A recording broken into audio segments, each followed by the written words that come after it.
Boa noite a todos e a todas. Mais um programa Política e Cultura com Luiz Prata Regadas e convidados.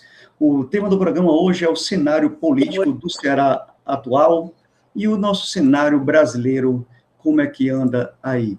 Né? Aqui conosco o deputado José Ayrton. Muito obrigado, deputado, pela presença. Seu boa noite.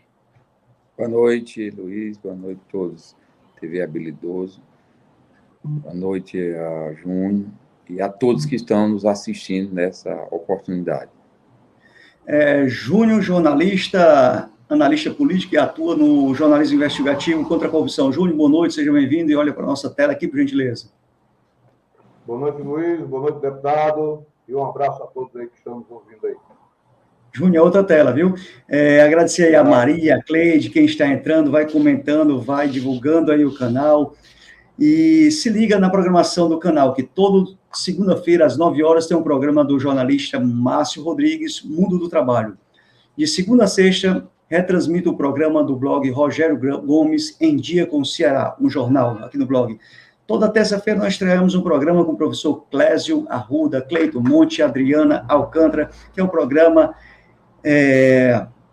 Política Sem Censura, uma segunda opinião. Toda quarta-feira, esse programa, e toda quinta, tem às 19 horas o programa setorial de saúde do PT. Então, amanhã se liga, 19 horas, tem programa setorial de saúde. Sem mais delongas, quero agradecer a vocês mais uma vez, vão compartilhando e passar a palavra para o deputado. Deputado José Ayrton, o PT escolheu na última semana, após o PDT ter rompido a aliança, né, o candidato Elmano de Freitas em detrimento ao seu nome, ao nome do Guilherme, da Larissa, da Augusta, né, do Guimarães e da Luziane. O que pesou nessa escolha que acabou de ser referendada no evento que o senhor estava do PT agora? Olha, Luiz, foram vários fatores, né? Primeiro, acho que a relação do Camilo com o Elmano. Então, o Camilo, né, e do Elmano terem construído uma relação de muita proximidade durante o governo. O Elmano foi líder e isso construiu uma relação da defesa dos projetos. A proximidade do Elmano com a atual governadora Isolda, porque lembre-se que o Elmano já foi secretário de Educação na gestão da Luziane. À época, a governadora Isolda Sela era também a secretária de Educação do Estado, na época do governo de Cid. Essas relações, elas perpassaram muito, a meu ver, esse processo de escolha do Elmano, porque com essas relações e, ao mesmo tempo, certo, a capacidade de diálogo, de articulação do Elmano na Assembleia, certo? E o fato também dele ter uma força inegável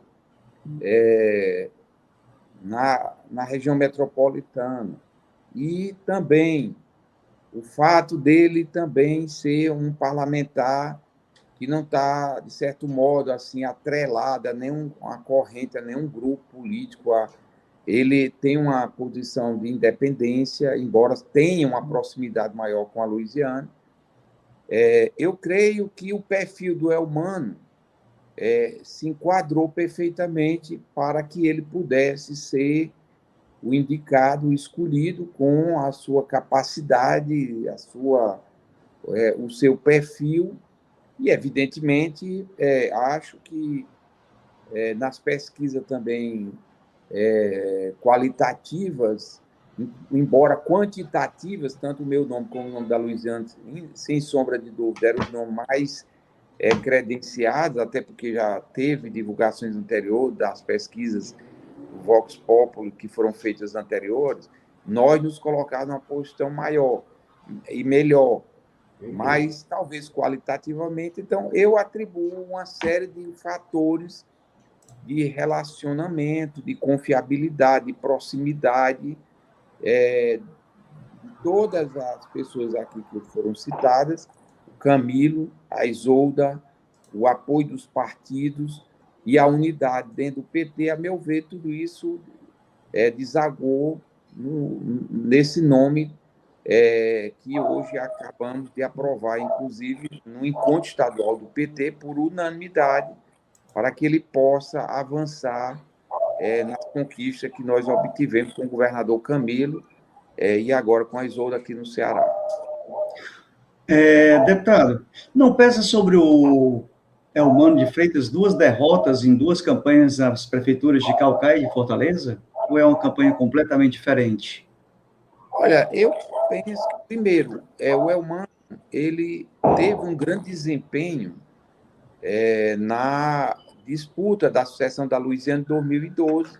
Ele levou a eleição para o segundo turno, ele saiu na frente, perdeu para o Roberto Cláudio no segundo turno, em função do abuso da máquina do poder econômico. O Cid era o governador.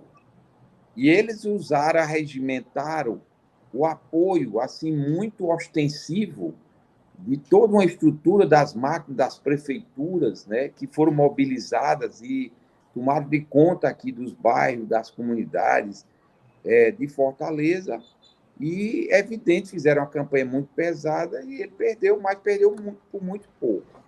Então, assim como o senhor em 2012... ele teve um grande desempenho, se credenciou nesse processo, embora tenha perdido, como é o meu caso. Eu perdi a eleição no segundo turno de 2002. E é claro que eu me credenciei para as outras disputas. Eu já tinha me credenciado em 98 contra o Tasso. E em 2002 foi aquela campanha que nós levamos para o segundo turno. Então, o Elmano, ele se credenciou, mesmo perdendo a eleição lá em Caucaia, mas é um nome consagrado, renomado, não tem, evidentemente, uma penetração ainda forte no interior, mas aqui na região metropolitana é um nome muito conhecido, muito respeitado, e tem muita credibilidade, muita capacidade de articulação, e eu não tenho dúvida que o Elmano, com o apoio do Lula, né, do Camilo, né, e de todos nós, sobretudo da militância do PT, ele conseguirá ganhar as eleições aqui no Ceará. Obrigado. Júnior, contigo aí os comentários, e se quiser fazer alguma pergunta aí. Agradecer aí o jornalista Jorge Luiz, blog do Jorjão, presente aí. Agradeço, gente. Vão dizer de onde é que vocês falam e quais são os meios de comunicação que estiver assistindo. Luiz, deputado, essa conjuntura aí da escolha do Elmano, é como o deputado disse, evitaria o choque entre as correntes, que é muito importante, né? Tinha um nome de consenso de todas as correntes do PT. E outro detalhe interessante aí, Luiz, é que o Elmano agora, como ele não tinha, quando ele foi candidato a prefeito de Caucaia, ele entrou só ali com aquela força política dele, no caso, o pessoal de deputado que o elegeu. Agora, ele vem agora aí com vários partidos, várias lideranças, tá entendendo? Então, ele vem com uma força muito grande e tem até também aí a possibilidade da esposa, que está sendo ventilada aí, a esposa do Eudício Oliveira, a Mônica Paz de Andrade, está cotada para ser a vice. O senhor confirma alguma coisa em relação a isso, deputado? Olha, essa questão que você colocou é muito importante, porque o Elmano é um nome hoje que conta com a maior liderança do Ceará. Eu já citei aqui o Camilo, o Lula, são as duas maiores. O Camilo em primeiro, porque o Camilo tem quase 70% do apoio aqui no Ceará. O segundo é o Lula, que tem quase 60%. E eu creio que hoje nós temos uma correlação de forças, inclusive nas prefeituras, muito importantes, que vai também consolidar ele entrar no coração e nas mentes do povo do interior do Ceará. E tem o apoio, né, dos partidos que estão alinhados a esse projeto. Nós temos a federação, formada pelo PCdoB, pelo PV, tem o apoio aí declarado, ostensivo, do MDB, do ex-senador Eunício Oliveira, e tem o apoio do Zezinho Albuquerque, do PP, que tem uma força, ele é deputado, o Zezinho quase era governador também, foi preterido na época, assim como a Isolda foi preterido agora, na época o Zezinho também foi preterido, e foi indicado o Camilo. E ele era presidente da Assembleia. E aí tem o AJ também, que é deputado. Além desses partidos, certo? Está se conversando, dialogando com outros partidos, como é o caso do PSDB, e também dos republicanos, que poderão vir somar, evidentemente, o PSB, que era também um partido que a gente poderia contar, que está alinhado nacionalmente, fez a convenção hoje, e me parece difícil reverter esse cenário, mas na política nada é impossível, vocês sabem que a política dinâmica, o prazo fatal, vai ser dia 5, no próximo sábado, nós vamos ter aí uma semana de muitas movimentações políticas, e a vice que irá compor ainda está num processo de discussões, porque envolve também... Tem outros nomes, deputado? Não só do MDB, porque tem reivindicações do MDB, tem nomes... Né, tem outros nomes fora dela? Tem nomes... Poderia dizer? Tem do próprio MDB, além da mulher do Eunice, que da foi Mônica. acabar, a Mônica, e comenta que tem o nome do deputado Daniel Oliveira, né, que é um dos nomes que está sendo ventilado, mas tem um outro nome novo também, que é a Jade Romero, que foi secretária aí da Juventude, fez um trabalho, e também é um nome que poderá compor essa chapa, além que também, independente se vier, pode ser PSDB, se vier compor a chapa. Certo? É isso que eu ia perguntar, como é que está a aliança do PSDB? Está próximo de vir ou não? Não, essa construção aí teve um diálogo do Lula com o Tasso, uma conversa, teve no domingo passado, teve hoje por telefone, eles conversaram. Eu mesmo conversei hoje com o ex-senador Luiz Pontes, que tem uma resistência a esse processo, mas tem o fato do Chiquinho Feitosa, que é o presidente estadual do PSDB, que quer compor a chapa na suplência do Camilo, e eles podem também reivindicar a vice. Tem nomes que estão sendo também ventilados, como é o caso da ex-secretária Socorro França, que inclusive é madrinha do filho do Camilo, do José. São nomes que estão sendo ventilados. E o PT aceita bem uma aliança com o Tasso? Tudo pode acontecer. Então, esse processo está em aberto ainda, a composição da chapa da vice e das duas suplências do Camilo. Então, daqui para o próximo sábado, né, nós teremos, né, a finalização da composição dessa chapa, dessas duas chapas, né, que nós teremos nas eleições. O certo é que está muito forte a campanha, há um movimento assim, muito otimista, há um engajamento muito ostensivo por parte do Camilo, que é o grande patrocinador, articulador e decisivo nessa posição do PT ter candidato nesse momento, apesar da gente já vinha defendendo há muito tempo, mas a posição dele foi decisiva. Ter coragem de avançar, não aceitar a posição do PDT e manter a sua relação conosco e apresentar o nome do Camilo, construir isso com os outros partidos. E, evidentemente, as bênçãos do Lula foi também decisiva, dos outros, do Guimarães, a minha, da Luiziane, porque todos nós fomos consultados sobre essa possibilidade. Da minha parte, eu disse que me sentiria muito representado, desculpa, porque a nossa luta foi na tese do protagonista do PT, da candidatura própria, né, de um palanque leal para o presidente Lula no Ceará. E essa tese ela está sendo vitoriosa, coroada agora com a escolha do Elmano.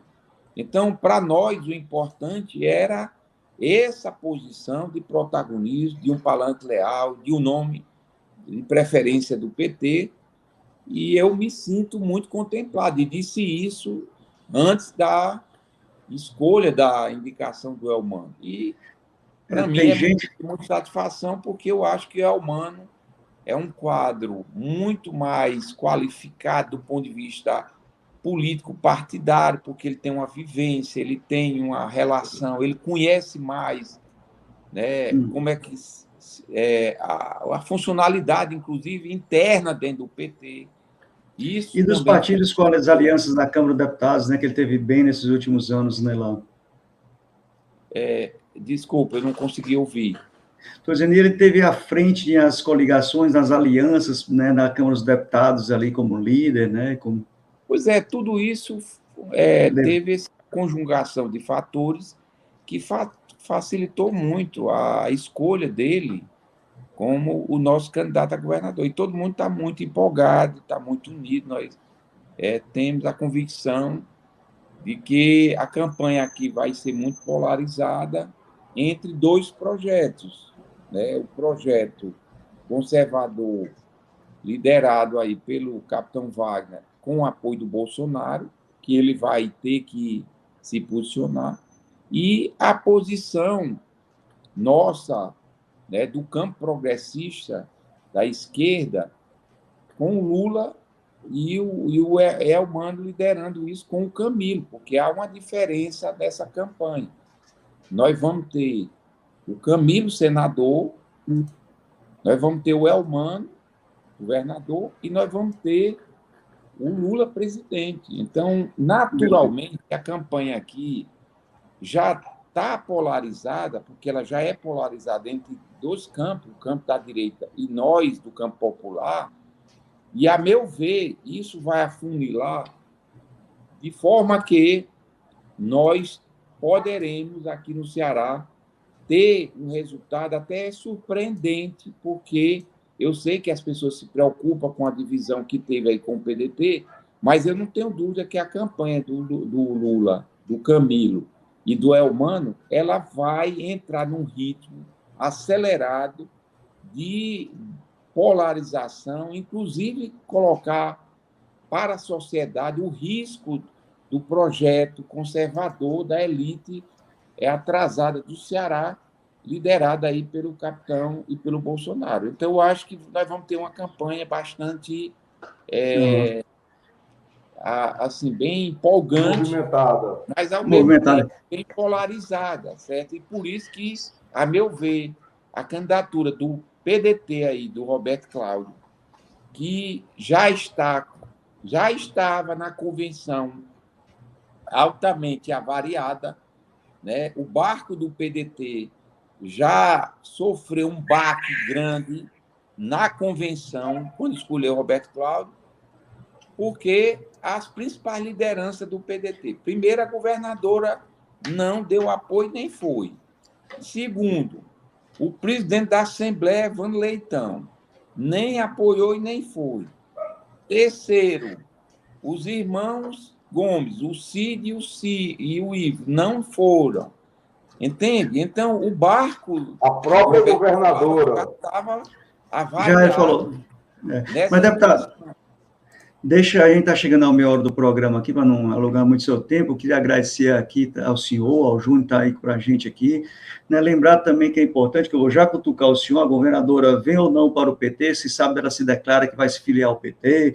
Quero também que o senhor toque também ainda no ponto sobre o que o Ciro acusou o Camilo de líder de facção, né, das polícias lá e tudo. Mas aqui tem um conterrâneo lá de Maranguape, né, o jornalista Júnior aqui, o Jorge Luiz, está dizendo que fala aqui, Luiz Prata Júnior e deputado José Ayrton. Importante essa entrevista, sou de Maranguape e estou assistindo pelo smartphone. Pois é, Jorge, divulga aí essa entrevista na região e pede os conterrâneos, a família Prata do Maranguape, lá de Itapeba-Sul, a divulgar essa entrevista aí. A Lívia aqui, deputada, Lívia Menezes. Só um minutinho, Júnior. A Lívia... Só um minutinho. A Lívia Menezes, que também o senhor deve conhecer, de Pacajus, ela foi vereadora, também mandando um abraço para a gente, né? Grande amiga, Lívia. Grande amiga. Aqui ele também está perguntando se você acha que a candidatura do Camilo pode puxar o Elmano, ele já até falou que tanto a dele como a do Lula vai puxar, né? Aqui também, deputado, havia uma cogitação que o Ciro, né, parece que tinha ligado para o Tasso, foi o Roberto Cláudio, né, tentando trazer o Tasso para ser senador do partido, alguma coisa do tipo. Mas, Júnior, é contigo agora. É interessante aqui, deputado, que o Jorge Luiz ele faz uma pergunta se esse problema aí em relação ao Camilo Ferreira Gomes vai prejudicar a candidatura do Camilo, esse racha entre o PT e o PDT? Olha, eu não sei até agora, porque ele não se posicionou, está aguardando essa definição. Eles estão tentando, evidentemente, interditar a candidatura do Camilo. Na conversa que teve, a imprensa divulgou mesmo, do PSDB, o próprio Roberto Cláudio, certo, apresentou o nome do Cabeto, né, ex-secretário do Camilo, para ser o candidato a senador, né? Então, nós vamos aguardar qual é a posição que eles vão tomar do PDT. Eu creio que não vai ser fácil a altura do campeonato, porque o nome do Camilo é um nome consolidado pelo trabalho, né, que ele desempenhou e tem uma aceitação muito ampla, mas é democrático cada partido, cada grupo político apresentar outras opções, outras alternativas. Nós estamos tendo aí, do outro lado, o próprio capitão Wagner está tendo muita dificuldade, quem é o senador, porque eles estão numa briga de foice lá para saber quem é o que mais nos agride lá, quem mais nos ofende, e nem ele se entende bem. Então, o certo é que, independente disso, nós temos uma força hoje consolidada de um bloco político que vai fazer a campanha do Camilo, né, vai fazer a campanha do Elmano, e isso vai ser decisivo para as eleições agora no nosso estado. Luiz, eu queria fazer um comentário aqui, queria a opinião do deputado. Comente, cara. Fique à vontade. Nós temos aqui o capitão Wagner, temos aqui o Roberto Cláudio, que é o candidato do Ciro Gomes, né? E o Elmano agora, que é o candidato democrático escolhido de forma bem democrática. Deputado, temos também aqui a Adelita Monteiro, do PSOL. Nós temos também aqui, que é o Zé Batista, do PSTU. Nós temos também outro candidato aqui ao governo do Estado, que também é o Serley Leal, da UP. E nós temos também mais um chamado Chico Malta, do PCB, além só. Esses partidos, esses candidatos, com exceção do Elmano, não, com exceção do Roberto Cláudio e do capitão Wagner, eles vão dar o apoio total ao Elmano no possível segundo turno, confere? Desculpa, no final não consegui ouvir, porque entrou aqui uma... Qual foi a pergunta, Júnior? Vamos lá. Não, eu ouvi também qual era a pergunta. Os outros candidatos ao governo do Estado, o Chico Malta, do PCB, não, aí nós temos também... Pronto, eles vão dar um apoio total ao Elmano, porque são um partido de esquerda. Não, vai para o segundo turno. Não, aí sendo no segundo turno, né? Eu acho que nós vamos ter, né, no primeiro turno, esse leque de 6 candidaturas, praticamente, né, aqui no Ceará. Eu acho que é bom, porque enriquece o debate, a discussão política, mas a gente sabe concretamente que os nomes que têm assim, mais densidade eleitoral são os nomes envolvendo as forças políticas mais densas aqui no Estado, né? O capitão, a nossa força com o Elmano, o Roberto Cláudio, e tem a Adelita do PSOL, que também tem um espaço importante, porque tem parlamentar, tem uma referência, sabe? E eu acho que vai ser muito rico essa discussão que nós vamos ter para debater os projetos para que o eleitorado compreenda, inclusive, essa questão política ideológica de cada agremiação e dos projetos que estão no debate na sucessão do Ceará e, sobretudo, nacionalmente. Porque, nacionalmente, o PSOL, por exemplo, está apoiando o Lula, né? O PSOL, a Rede. Então, a Adelita vai estar no mesmo arco de relação conosco. E como ela é uma menina muito preparada também, e eu acho que a tendência é quem for no segundo turno, se tiver segundo turno, que eu espero que Elmano ganhe até no primeiro turno. Não é fácil, mas é possível. Nós estamos trabalhando para o Lula ganhar a eleição no primeiro turno. Então, pode ser que aqui, e a gente não pode desprezar a força, a capacidade de trabalho, de atuação do Camilo, a meu ver, que vai ser decisiva, né, para que a gente possa ganhar as eleições aqui no Estado. Não é fácil, mas a tendência é ter segundo turno entre o capitão Wagner e nós. Eu acho que seria bom os dois campos, digamos, mais progressistas. Então, eu só acho que não se repete... Pode ter uma polarização. Como a eleição é muito nacionalizada, e vai ter um acirramento nacional do campo do Bolsonaro, da direita, da extrema-direita, os conservadores, aqui no Ceará, a tendência é isso também ser reproduzido aqui no Estado. Mas, então, como nós somos um Estado também... Uma dobradinha, não pode se repetir, não? O Ceará é um Estado que tem uma tradição de mudança, de avanço, inclusive aqui em Fortaleza, né? Então, quem sabe pode ser duas forças progressistas e o capitão Wagner nem consiga ir para o segundo turno. Pode ser que surja uma dobradinha como em 2012, mas, deputado, o senhor acabou de sair do encontro de tática eleitoral e política de alianças do Partido dos Trabalhadores, o senhor faz parte, né? O que ficou, assim, de mais decidido, que o senhor não contou ainda? Como é que vai ser sábado o lançamento oficial da candidatura do Elmano de Freitas? Olha, esse encontro agora foram dos delegados, delegadas que fazem o que nós chamamos de encontro estadual de tática eleitoral, né, e da política de aliança. O encontro, ele deliberou a candidatura do PT, do Elmano, e também delegou, né, a questão da política de alianças, além do indicativo do nome do Camilo para o Senado. Esse é um processo muito democrático que o PT estabelece antes da convenção oficial. Porque no PT, nós temos um processo em que os delegados que são escolhidos anteriormente, nesse caso agora, são em torno de 120 delegados que participaram, eu fui um deles, e os delegados todos votaram por unanimidade na resolução, né, desse apoio à candidatura própria, ou seja, do protagonismo do PT, e também a política de aliança dos partidos que estão compondo essa coligação que nós vamos ter, além da federação partidária.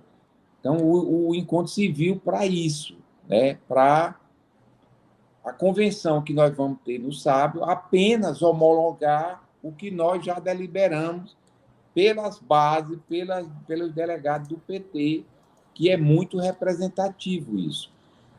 Como vai ser no sábado, vai ser, evidente, um evento gigantesco, que nós estamos tendo aí a vinda do presidente Lula com o Alckmin. Nós vamos ter um processo de grande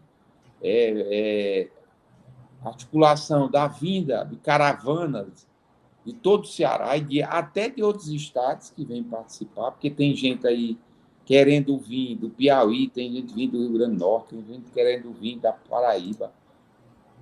De Maranguá, de Pacajus, como estão nos assistindo aqui.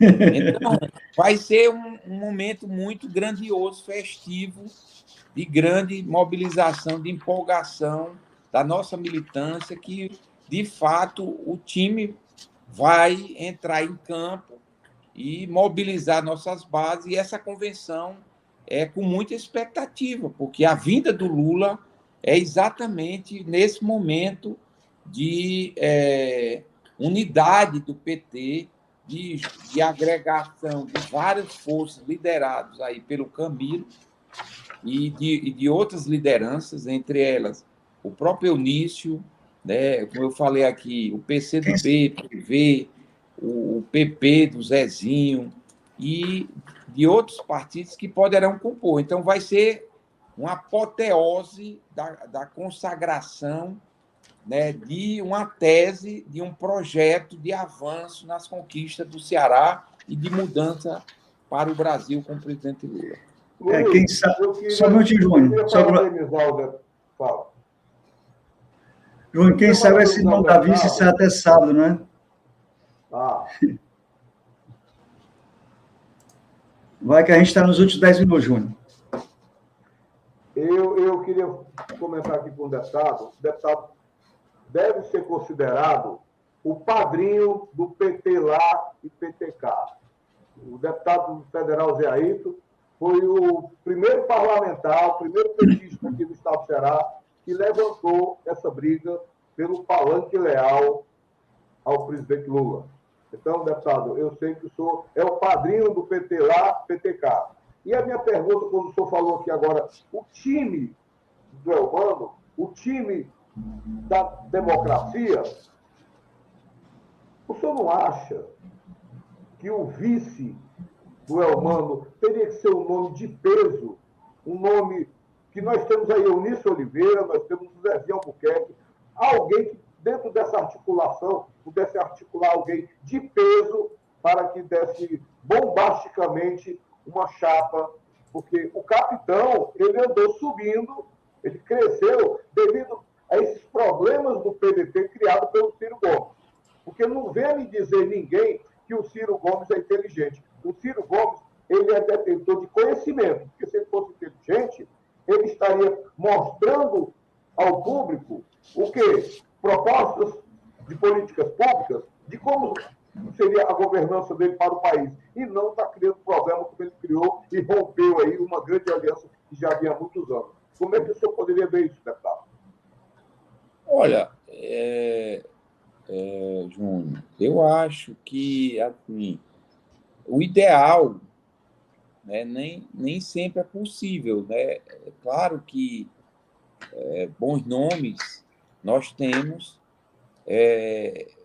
são vários nomes que poderão, como eu disse, compor essa chapa, né? Mas, às vezes, né, não é possível. Né? O próprio Eunício foi sugerido que ele pudesse ser o vice. Ele preferiu abdicar para indicar, sugerir um outro nome. Não é nem indicar, sugerir. Na época mesmo, olha, passada, na campanha de 2006, quando o PT decidiu apoiar o Cid, eu fui contra, eles queriam que eu compusesse a chapa em vice. Eu disse que não era razoável, porque era contraditório, eu não aceitei também. E foi indicado o professor Pinheiro para ser o vice do Cid. Então, nós vamos aguardar, tudo é possível, está se dialogando, tem mais de uma semana aí pela frente. Né? A semana na política, você sabe que um dia, às vezes, é um ano, né? E tudo muda, e tudo pode acontecer. Da minha parte, eu vou fazer o possível para que nós possamos não só levar um vice, mas que tenha peso, representatividade de força política, capacidade de unidade, mas o mais importante também é agregar outras forças que possam vir somar, porque também conta muito tempo de televisão, conta também muito a questão do apoio das lideranças. Então, isso também vai ser muito importante para que a gente possa agregar a maior quantidade de forças comprometidas com o projeto de avanço nas conquistas aqui do Ceará. Deputado, rapidamente, eu queria fechar nos 40 minutos que a gente acordou, mas eu queria saber do senhor ainda o que é que o senhor acha das eleições presidenciais e depois saber da sua campanha. E rapidinho, sobre as eleições presidenciais, em 2 minutos, se o senhor puder nos responder, o que é que o senhor está achando dessas ameaças do Bolsonaro, o que é que o senhor está achando mesmo, quem vai para o segundo turno e se vamos levar logo? Olha, eu acho que vai ser Importante nisso também, deputado, essa ameaça do ministro Paulo Sérgio Nogueira, que deixa de estar tendo a função dele como ministro da Defesa para se preocupar em defender as eleições do presidente Bolsonaro, que não é competência do ministro da Defesa. Esse artigo 142 está sendo mal interpretado por ele, ou eles querem mesmo se meter na eleição? Olha, primeiro, todos sabem, já vem acompanhando, né, que o processo político no Brasil está bastante tensionado, está, né, assim, eu diria, contaminado, né, com essa virulência das agressividades, né, do preconceito, do ódio, das ameaças contra jornalistas, mulheres, negros, contra as minorias e, sobretudo, contra nós também do PT, porque a forma como o Bolsonaro nos ataca, né, inclusive, você vira aí, eles fizeram uma marcha, como é que pode? Um absurdo, a marcha de Cristo, os caras levaram uma arma, um revólver violento, né, totalmente absurdo, né? Isso mostra a loucura, o fanatismo de setores reacionários, conservadores, de extrema-direita, que querem impor na marra um modelo fascista, nazista aqui no Brasil. Então, acho que a campanha está contaminada com esse viés ideológico de setores conservadores e reacionários, que tem apoio de alguns segmentos populares também, porque incorporam numa cultura da violência, certo? Essa visão autoritária que o Bolsonaro incorpora. Então, o bolsonarismo é uma forma de autoritarismo, de dominação violenta de setores que, mesmo até sendo populares, pobres, pessoas humildes, mas carregam frustrações autoritárias, incorporando um processo eu diria, de autossuperação a partir da negação do outro, da violência. Então, a campanha vai ser muito acirrada por esse aspecto, mas também pelo debate dos projetos antagônicos que estão impostos. O governo que está aí, Bolsonaro, representa um projeto, primeiro, neoliberal, desprivatizante, contra a sociedade, contra o nosso povo, e é um governo militarizado, dominado por esses segmentos militares que incorporaram, né, além dos privilégios que eles incorporaram. Você sabe que boa parte desses generais estão ganhando uma fábula de dinheiro a partir de privilégios, né? Mas também eles querem impor uma dinâmica, né, que representa setores conservadores de segmentos das Forças Armadas que não têm compromisso com o Estado democrático, com a democracia, como não tiveram no passado. Então, nós estamos num processo evidente de ameaça à ruptura institucional, o que eu, particularmente, não acredito, porque eles não têm um apoio externo, não têm apoio da sociedade, não têm apoio de vários segmentos representativos, e isso é algo que eles estão fazendo mais como um processo de ameaça, de desconstituir o sistema democrático, de corroer a credibilidade, né, das eleições, das urnas eletrônicas. Isso faz parte de uma estratégia desses setores golpistas, conservadores, que querem, na verdade, ganhar na massa sem ter o apoio da sociedade e o apoio popular. É Né? importante. Só que vocês viram aí, os Estados Unidos mesmo, que sempre deram apoio aos golpes no Brasil, né? Nós tivemos Lançaram aqui a nota da OEA, né? governo americano legitimando a credibilidade e a seriedade das urnas eletrônicas. Então, isso desmoraliza como foi um desastre a reunião do Bolsonaro com os embaixadores. Né? Então, eu creio que, mais do que nesse momento, né, esse discurso aí, ele não vai prosperar e o Lula vai ganhar as eleições porque é um sentimento, né, de esperança e a constatação de que esse projeto do Bolsonaro foi um fracasso para o Brasil, para o povo, descredibilizou o país no cenário internacional e há um movimento também, até internacional, de enterrar essas forças atrasadas. O conservadorismo não é só no Brasil, já aconteceu em vários países, no Chile, aqui na América Latina. O Lula acabou de receber, inclusive, a vice-presidente da Colômbia, uma negra, como negra também é a vice-presidente dos Estados Unidos, né, do Joe Biden. Então, não há ambiente para esse retrocesso. Eles querem, na verdade, ganhar na marra, mas isso não vai acontecer, porque eu tenho convicção de que as instituições no Brasil, seja o Tribunal Superior Eleitoral, seja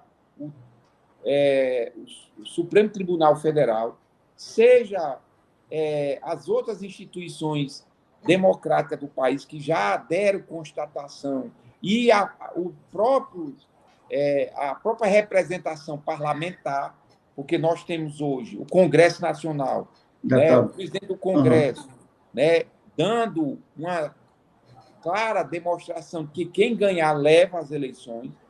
E suas eleições, deputado? Como é que está a expectativa dela?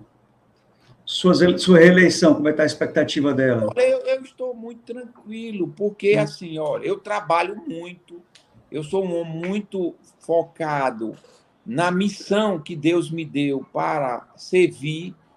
Eu faço da eleição um instrumento de muita esperança da mudança, das transformações na vida das pessoas. Eu fico muito à vontade, porque eu, particularmente, digo assim, olha, eu nunca quis ser político, eu já fiz muitas juras que iria sair, agora mesmo nem era meu desejo ser mais nem candidato. E eu perguntava à minha mãe por que eu queria sair e não consegui, muita gente queria entrar. Ela disse, não brigue com o seu destino, você está cumprindo uma missão.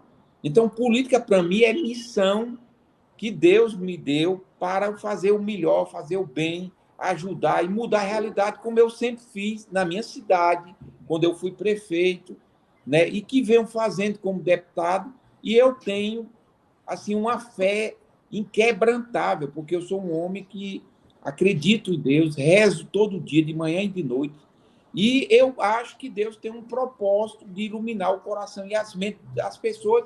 Eu não tenho medo de eleição, né? Porque eu tenho convicção de que as minhas eleições, elas são fruto, né, da vontade de um ser divino que ilumina o coração e as mentes do povo de boa vontade para me eleger e me conduzir a cumprir minha tarefa e minha missão aqui na Terra.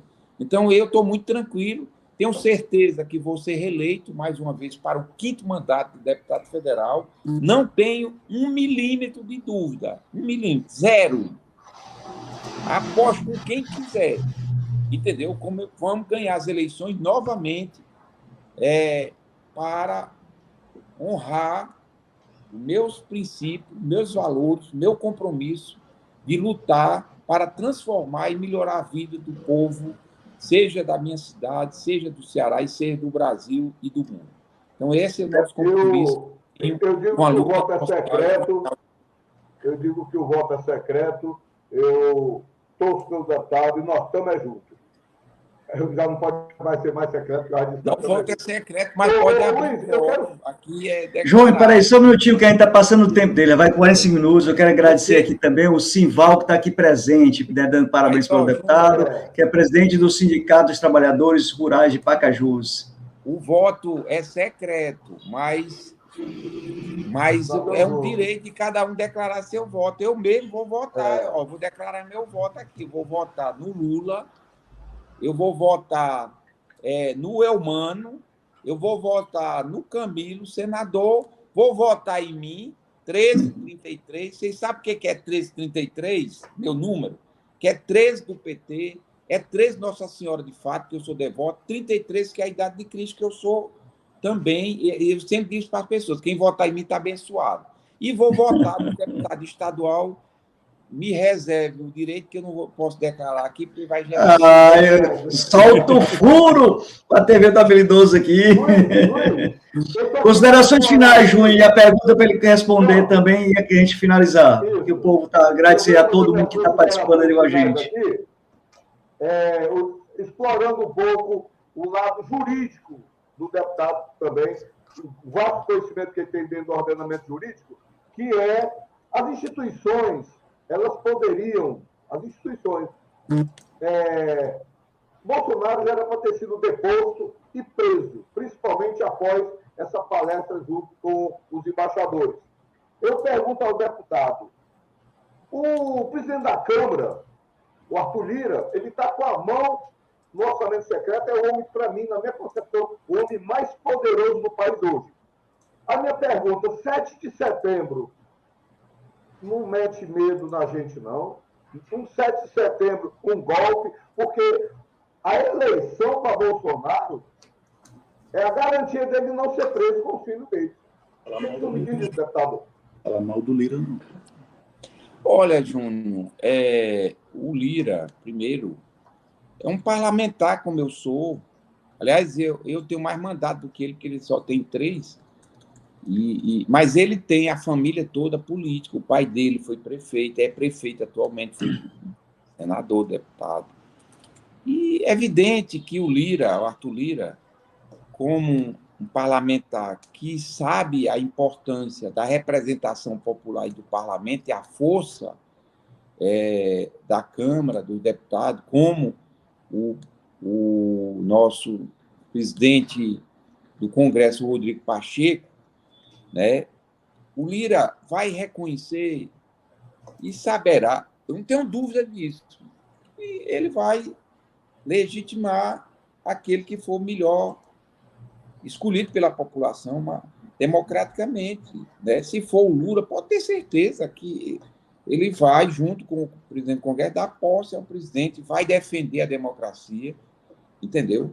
Ele está lá, aliado do Bolsonaro, a opção que ele tem, política, ideológica, mas é um homem que está numa casa, que é a casa da democracia, do parlamento, não vai defender a quebra da institucionalidade, né? Não vai defender, né, rasgar a Constituição e o Estado Democrático de Direito.